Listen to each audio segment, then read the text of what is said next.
Good evening, everybody. Tonight I'm going to shoot a video on some basic fundamentals of firearms, and I'll focus on one area tonight, and it is on iron sights.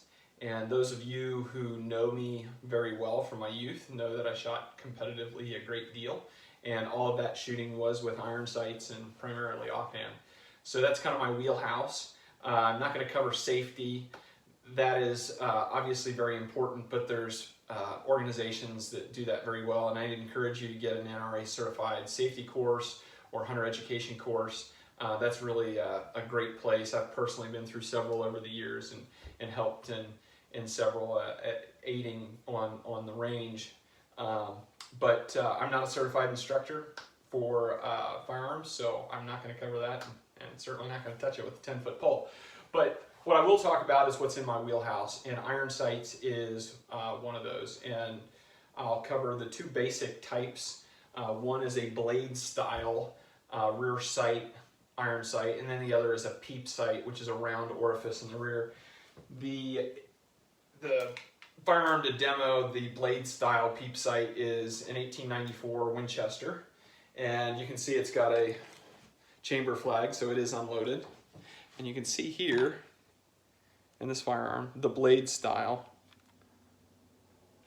rear sight. This one actually pops up for long range, and you can adjust that up and down. And then the front sight here is also a blade style front sight. There are some exceptions to the blade style front sight.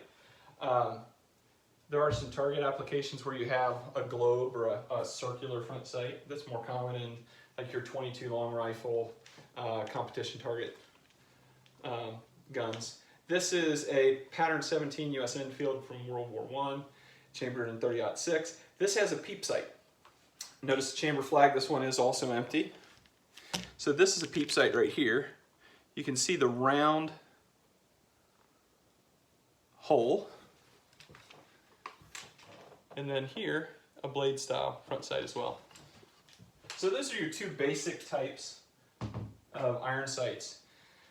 In both cases, regardless of the rear sight configuration, blade or peep sight, it's very important that you focus on the front sight.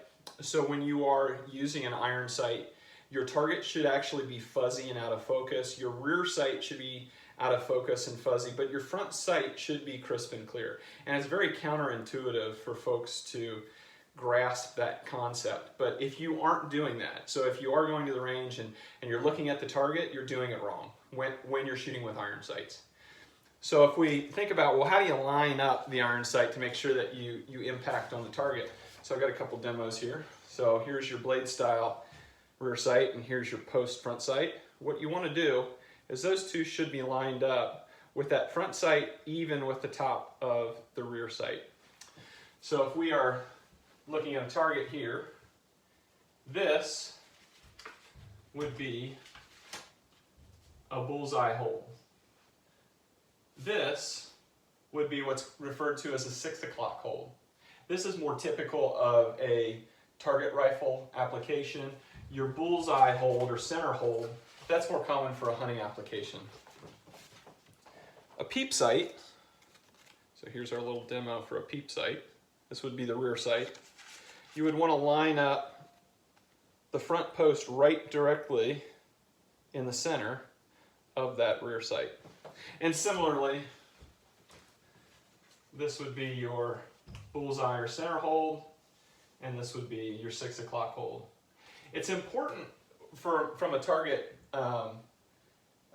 target competition type shooting to have that 6 o'clock hold, because you can actually you can register on this bottom of the bull. You can't really register on that center of a black bullseye, and so that's why you sight in typically for a center hold. So that's what I had to cover tonight. Again, focus on the front sight. It should be crisp. It should be clear. Your rear sight should be fuzzy. Your target should be fuzzy, but your front sight should be in focus. Hope you enjoyed. Have a nice evening.